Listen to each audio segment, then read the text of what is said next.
नमस्कार मित्रों, संस्कृत समाधान चैनल में आपका स्वागत है। मित्रों, आज से UPSI, SSC GD constable, RO ARO, railway इत्यादि प्रतियोगी परीक्षाओं के लिए सामान्य हिंदी अध्यायवार प्रैक्टिस सेट आपको प्रतिदिन सामान्य हिंदी के 30 प्रश्नों का संकलन उपलब्ध कराया जाएगा। यदि ये कक्षा आपके लिए उपयोगी हो तो कृपया हमारे चैनल को सब्सक्राइब करें, शेयर करें। शुरू करते हैं। सामान्य हिंदी, जो आरओ एआरओ समीक्षा अधिकारी, सहायक समीक्षा अधिकारी, UPSI, SSC GD constable, UP police, railway आदि परीक्षाओं में जो सामान्य हिंदी पूछी जाती है उसके प्रश्नों का संकलन है, जो अध्यायवार माने वर्णमाला के प्रश्न, फिर वर्तनी हैं, पर्यायवाची हैं, इस प्रकार के क्रम से आपको प्रतिदिन 30 प्रश्नों का संकलन मिलेगा। शुरू करते हैं पाठ।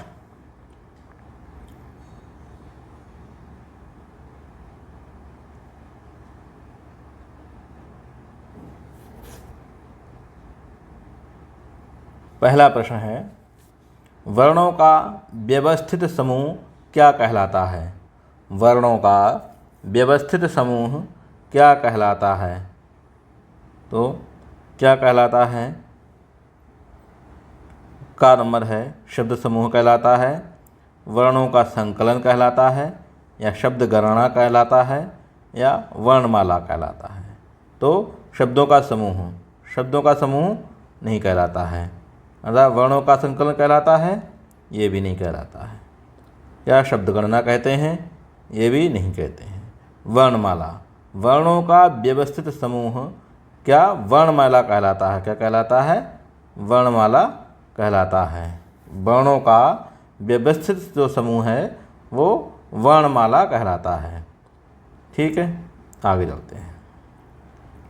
प्रश्न 2 है, भाषा की सबसे छोटी इकाई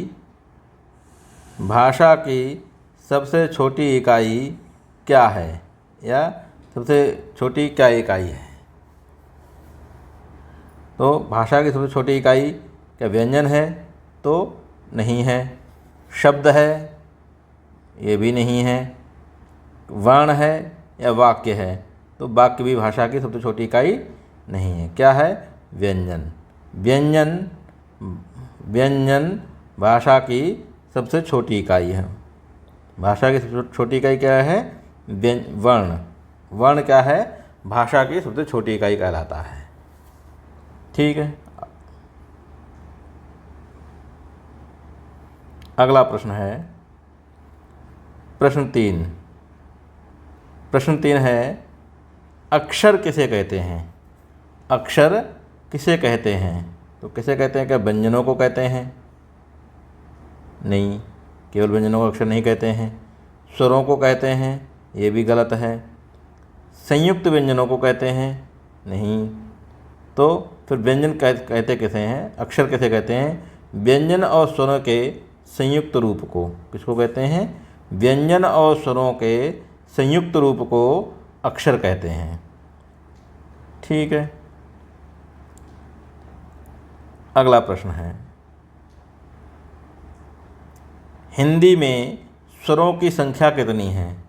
हिंदी में स्वरों की संख्या कितनी है? हिंदी में स्वरों की संख्या कितनी है? क्या 13 है? नहीं है। 14? ये भी गलत है। 11 है? 9 है? 9 भी नहीं है। कितनी है? 11 है। कितनी? 11। प्रश्न गा नंबर आपका सही है, 11 है। हिंदी में स्वरों की संख्या कितनी है? 11 है।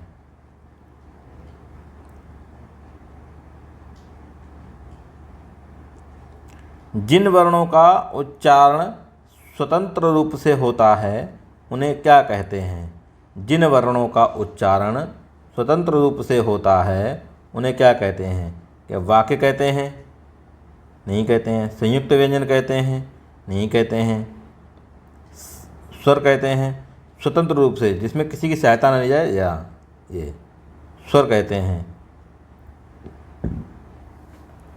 स्वरों का उच्चारण स्वतंत्र रूप से किया जाता है। तो जिन वर्णों का उच्चारण स्वतंत्र रूप से किया जाता है उसे क्या कहते हैं? स्वर कहते हैं।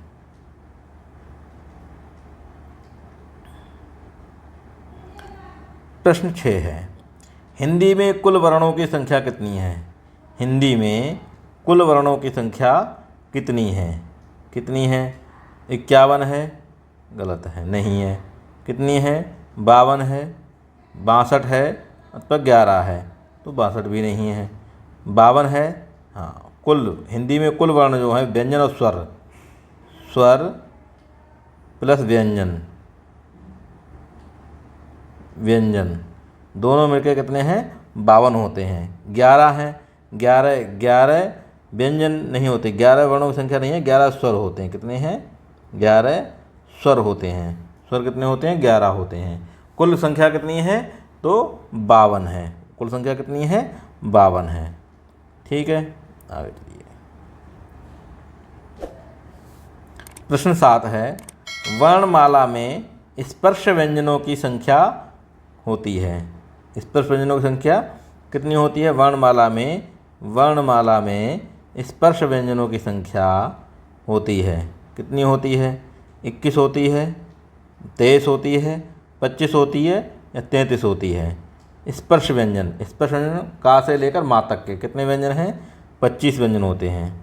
तो 21 नहीं है, 23 भी नहीं है, 25 होते हैं। कितने होते हैं? 25 नहीं होते हैं, 25 भी नहीं है। कितने स्पर्श व्यंजन? 25 होते हैं, सॉरी। स्पर्श व्यंजन 21 भी नहीं है, 23 भी नहीं है। स्पर्श व्यंजन का द्वयमावसाना का से लेकर मा तक 25 होते हैं, 33 भी नहीं है। स्पर्श व्यंजनों की संख्या पूछी जा रही है। स्पर्श व्यंजन कितने होते हैं?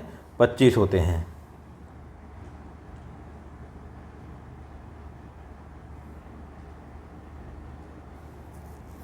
कितने? 25 होते हैं। ठीक है, अगला प्रश्न, प्रश्न नंबर 8, हिंदी वर्णमाला में कुल व्यंजनों की संख्या कितनी है? हिंदी वर्णमाला में कुल व्यंजन कितने होते हैं? 42 होते हैं? नहीं होते हैं 42। कितने होते हैं?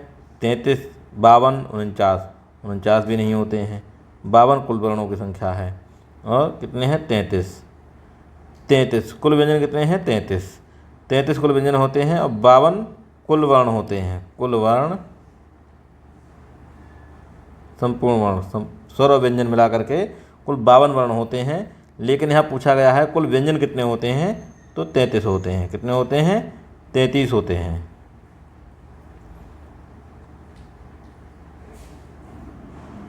प्रश्न 9 है, निम्नलिखित में दीर्घ स्वर नहीं है। निम्नलिखित में दीर्घ स्वर, कौन सा स्वर? दीर्घ स्वर नहीं है। तो ई, ए, ओ, तो ये दीर्घ है, ये भी दीर्घ है, ये भी दीर्घ है, ये छोटी ई, ह्रस्व ई, ये दीर्घ नहीं है। यही पूछा है निम्नलिखित में दीर्घ स्वर नहीं है। तो का नंबर जो ह्रस्व ई है वो दीर्घ स्वर नहीं है, वो ह्रस्व स्वर है। ठीक है, बाकी सब दीर्घ स्वर हैं। बड़ी ई, ए, ओ, ये दीर्घ स्वर हैं। आगे 10, दीर्घ से भी अधिक समय किस स्वर को बोलने में लगता है? दीर्घ स्वर से भी अधिक समय किस स्वर को बोलने में लगता है? इसको लगता है, ह्रस्व को लगता है।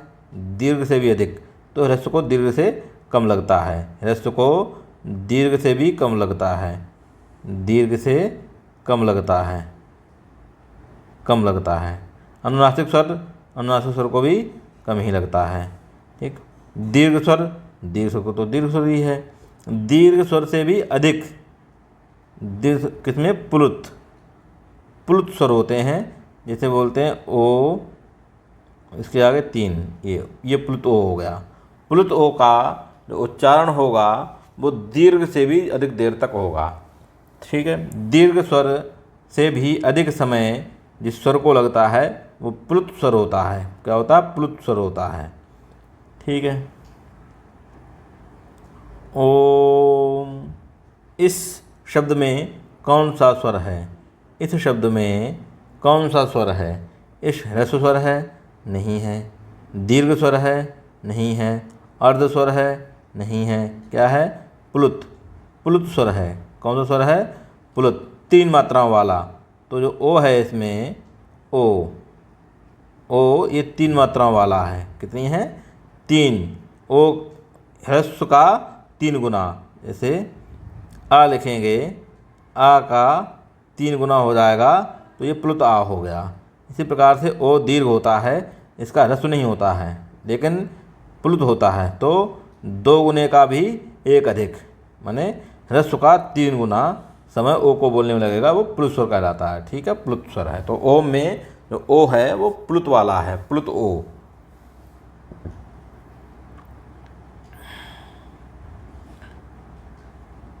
मध्य स्वर किसे कहते हैं?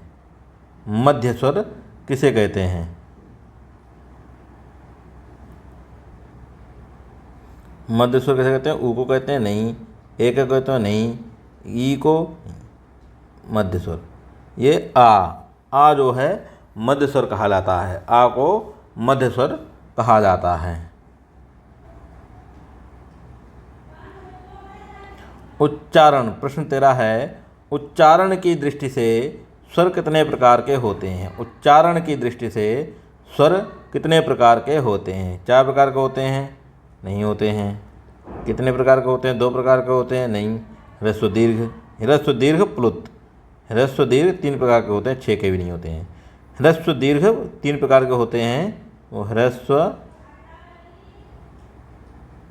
दीर्घ और प्लुत, ये 3 प्रकार के होते हैं। कितने होते हैं? उच्चारण की दृष्टि से स्वर कितने प्रकार के होते हैं? 3 प्रकार के होते हैं।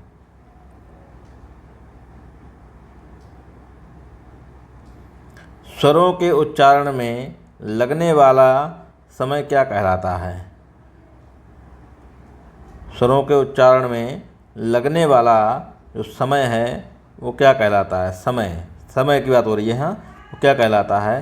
कह रहा ह्रस्व कहलाता है? नहीं। ह्रस्व तो दीर्घ नहीं, प्लुत ये भी नहीं।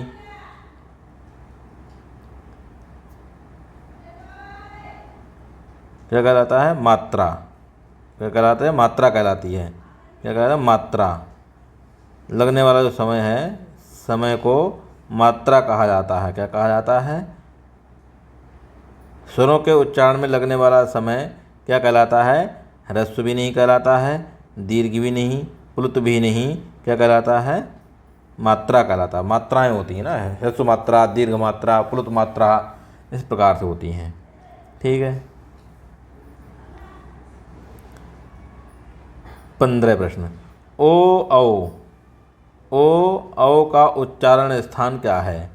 औ का उच्चारण स्थान क्या है?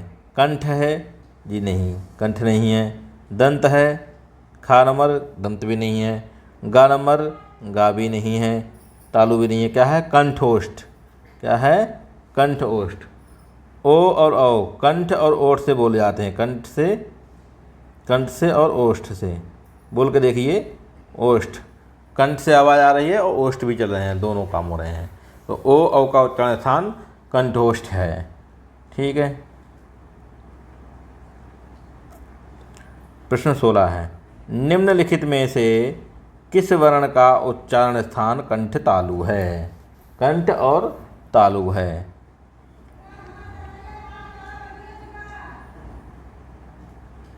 किस वर्ण का है कंठ तालु?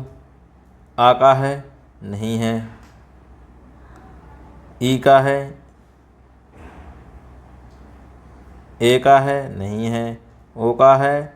नहीं है। कंठ तालु ई। इचो शास्त्रालभ्या। तो ई, कंठ और तालु दोनों हैं। ई कंठ से आवाज़ आ रही, क्या है? ई। कंठ तालु इसका उच्चारण स्थान है। ठीक है। प्रश्न 17 है, निम्नलिखित में कौन सा संयुक्त स्वर नहीं है? निम्नलिखित में कौन सा संयुक्त स्वर नहीं है? संयुक्त माने दो स्वरों से मिल से जो बना है। जैसे ई और आ, ये ए है, क्या ए है? नहीं है। ऐ है? नहीं है। ओ औ है? नहीं है। तो संयुक्त स्वर कौन सा नहीं है? ई संयुक्त स्वर नहीं है। ई संयुक्त स्वर नहीं है, मूल स्वर है। ए, ऐ, औ ये तीनों संयुक्त स्वर हैं। क्या हैं? संयुक्त स्वर हैं, संयुक्त स्वर कहलाते हैं, पर ई संयुक्त स्वर नहीं है। ठीक है, तो हमारा ऑप्शन सही होगा घा।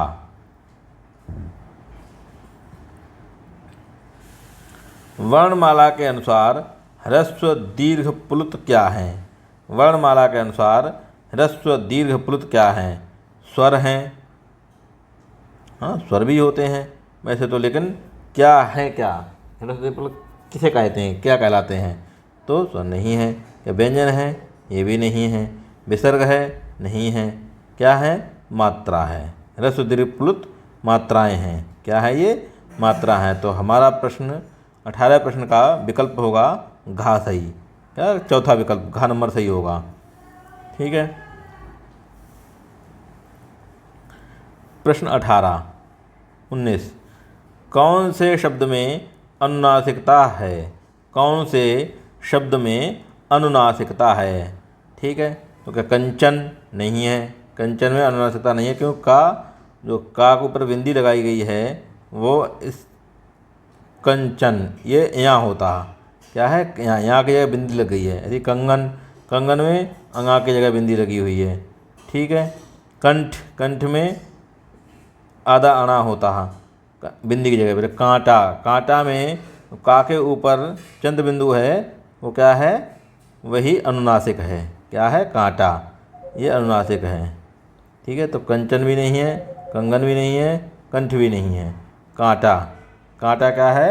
अनुनासिकता है। कांटा शब्द में अनुनासिकता है। प्रश्न 20 निम्नलिखित में कंठ ध्वनियाँ कौन सी हैं? निम्नलिखित में कंठ ध्वनियाँ कौन सी हैं? का नंबर चा छा नहीं है, खा टा ठा नहीं है, का खा ये सही, ता था नहीं है। तो चा छा कौन सी है?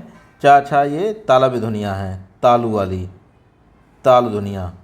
ठीक है, तालु का उच्चारण टा ठा ये मूर्धन्य है, मूर्धा है, इसका उच्चारण क्या है? मूर्धा है। ठीक, का खा ये कंठ है, इसका उच्चारण स्थान कंठ है। ता था इसका उच्चारण दंत है। क्या है? दंत। ठीक, तो हमारा जो विकल्प है वो गा नंबर सही है। ठीक है, इस प्रश्न का 20वें प्रश्न का उत्तर गा सही है। का खा कंठ ध्वनियाँ हैं।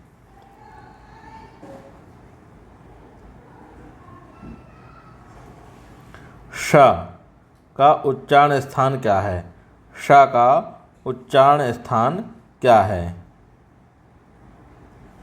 तो कंठ नहीं है, दंत नहीं है, तालु। ये चु शास तालव्या, ई चू और शा का उच्चारण स्थान क्या है? तालु है। इसका उच्चारण स्थान क्या है? तालु है। तो हमारा विकल्प क्या है? तालु। गा सही है, ओष्ठ भी नहीं है। ये तीनों सही नहीं है, लेकिन तालु गा नंबर 21 का विकल्प गा, तालु। शा का उच्चारण स्थान तालु है। ठीक है।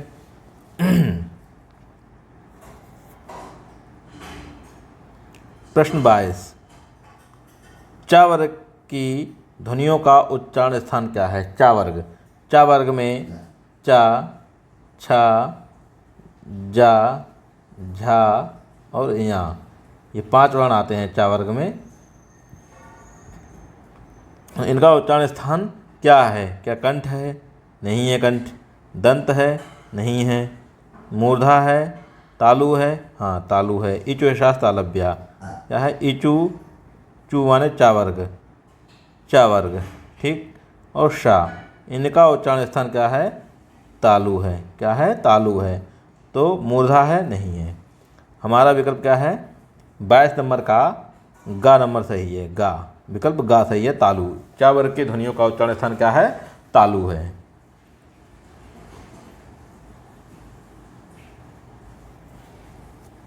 प्रश्न 23, बा का उच्चारण स्थान क्या है? बा का उच्चारण स्थान क्या है? तो ओष्ठ है, तालु है, मूर्धा है या दंत है? तो पा फा बा भा मा किस में आता? पा वर्ग में। पा वर्ग में। पा फा बा भा मा, तो बा आता है पा वर्ग में। पा का उच्चारण स्थान क्या है? ओष्ठ। ओष्ठ है। तालु नहीं है, मूर्धा भी नहीं है और दंत भी नहीं है। क्या है? ओष्ठ है। तो हमारा विकल्प क्या है? का सही होगा। विकल्प का, ओष्ठ। बा का उच्चारण स्थान ओष्ठ है। बा का उच्चारण स्थान ओष्ठ है।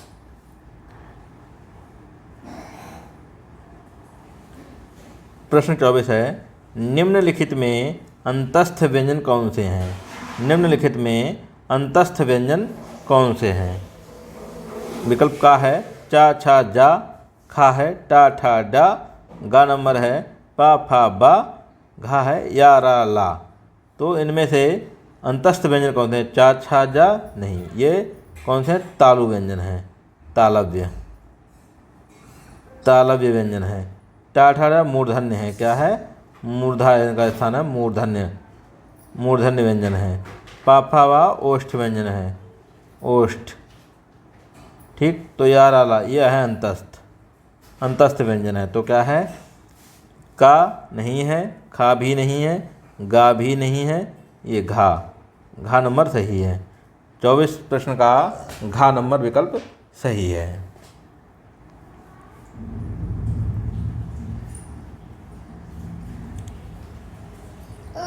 निम्नलिखित में ऊष्म व्यंजन कौन से हैं? निम्नलिखित में ऊष्म व्यंजन कौन से हैं? तो का या रा ला ऊष्म नहीं है, ये अंतस्थ हैं। क्या है? अंतस्थ, अंतस्थ हैं। टा ठा डा ये मूर्धन्य है। क्या है? मूर्धन्य है। शा शा सा ये ऊष्म है, ऊष्म व्यंजन है। और ता था दा ये दंत है। क्या है? दंत है। तो निम्नलिखित में ऊष्म व्यंजन कौन से हैं? गा, प्रश्न गा सही है, बाकी ये गलत है। गा, शा शा सा ये ऊष्म व्यंजन है। क्या है? शा शा सा ये ऊष्म व्यंजन है, ऊष्म, ठीक। प्रश्न 26, ज्या एक संयुक्त व्यंजन है। कैसा है? एक संयुक्त व्यंजन है। इसमें कौन से वर्णों का मेल है? इसमें कौन से वर्णों का मेल है?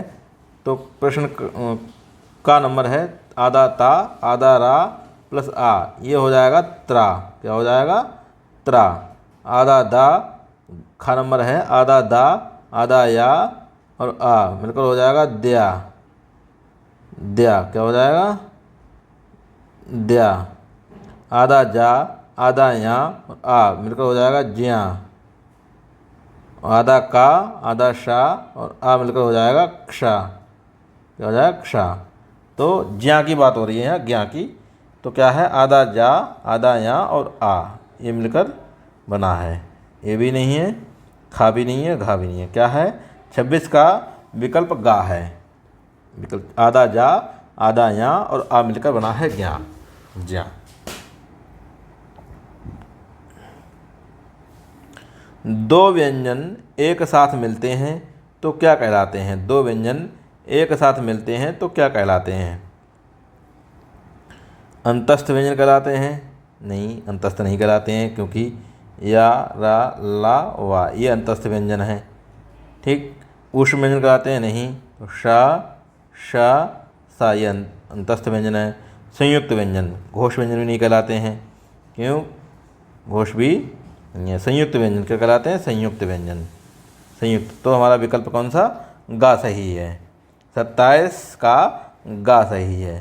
संयुक्त व्यंजन, दो व्यंजन एक साथ मिलते हैं तो क्या? संयुक्त व्यंजन कहलाते हैं। क्या कहलाते हैं? संयुक्त व्यंजन कहलाते हैं। प्रश्न 28, निम्नलिखित में अल्प प्राण ध्वनि कौन सी है? अल्प प्राण, अल्प प्राण का मतलब होता है जहाँ कम ताकत से बोला गया हो, जैसे का, ठीक, अल्प प्राण है। खा थोड़ी प्राण ज़्यादा लग रहा है, इसमें थोड़ी वायु ताकत ज़्यादा लग रही है, तो खा महाप्राण है। ऐसे ही गा अल्प प्राण है, घा महाप्राण है। ठीक है, तो इसमें खा और घा ये महाप्राण है, महाप्राण है, और ये अल्प प्राण है। क्या है? अल्प प्राण है, अल्प प्राण। तो जिसको हम ताकत से बोलें वो महाप्राण, और जो कम ताकत में बोला जाए अल्प प्राण। तो प्रत्येक वर्ग का पहला और तीसरा वर्ण अल्प प्राण होता है और दूसरा और चौथा महाप्राण होता है। तो इसमें क्या है? ख, घ, क और झा। अल्प प्राण कौन सा है? तो ख अल्प प्राण नहीं है क्योंकि महाप्राण है। तो घ ये भी महाप्राण है। क अल्प प्राण है। क्या है? क अल्प प्राण है। घा नंबर में झा भी अल्प प्राण नहीं है, ये महाप्राण है। तो ये तीनों महाप्राण हैं। बाकी जो गा नंबर का है ये अल्प प्राण है। निम्नलिखित में अल्प प्राण ध्वनि पूछी गई है, तो इसमें गा नंबर है का। गा में का जो है अल्प प्राण ध्वनि है। क्या है? अल्प प्राण है। प्रश्न 29 है, निम्नलिखित में महाप्राण ध्वनियों का युग्म कौन सा है? महाप्राण। अब क्या है? अब तक था अल्प प्राण। अल्प प्राण माने कम प्राण इसमें लगा हो, कम ताकत जिसमें लगती है वो अल्प प्राण होता है, महाप्राण। का, गा, का और गा। हमने बताया कि प्रत्येक वर्ग का पहला और तीसरा अक्षर क्या होते हैं? पहला तीसरा अक्षर होते हैं अल्प प्राण। क्या होते हैं? अल्प प्राण। और दूसरा और चौथा होता है महाप्राण। क्या होते हैं?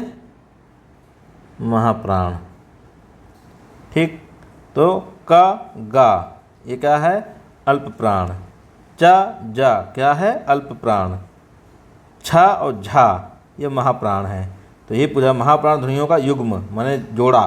तो छा और झा महाप्राण है, बाकी सब अल्प प्राण हैं। तो प्रश्न 29 का गा नंबर सही है। गा, छा और झा ये महाप्राण ध्वनियाँ हैं।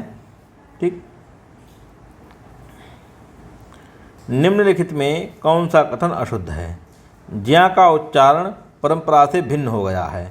ज्या का उच्चारण, क्योंकि ये ज्या जो है आधा जा आधा या और आ मिलकर बना है, इसको लोग ज्ञा बोलते हैं। क्या बोलते हैं? ज्ञा।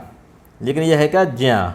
आधा जा मिला है, सीधा ज्या है, लेकिन परंपरा से भिन्न हो गया, बदल गया है। तो ज्या का ज्ञा करने पढ़ने लगे लोग, तो ये ठीक है। महाप्राण व्यंजनों का उच्चारण एक साथ हो सकता है। महाप्राण व्यंजनों का उच्चारण एक साथ हो सकता है, ये नहीं हो सकता, ये अशुद्ध है। श्रा संयुक्त व्यंजन है, ठीक है। का कंठवर्ण है, ये भी ठीक है, ये भी दोनों सही हैं, ठीक है। तो निम्न में कौन सा कथन अशुद्ध है? ज्या का उच्चारण परंपरा से भिन्न हो गया है, यह अशुद्ध नहीं है, सही है, सही बात है। महाप्राण व्यंजनों का उच्चारण एक साथ हो सकता है, नहीं हो सकता है। तो प्रश्न 30 का विकल्प दूसरा खा सही है।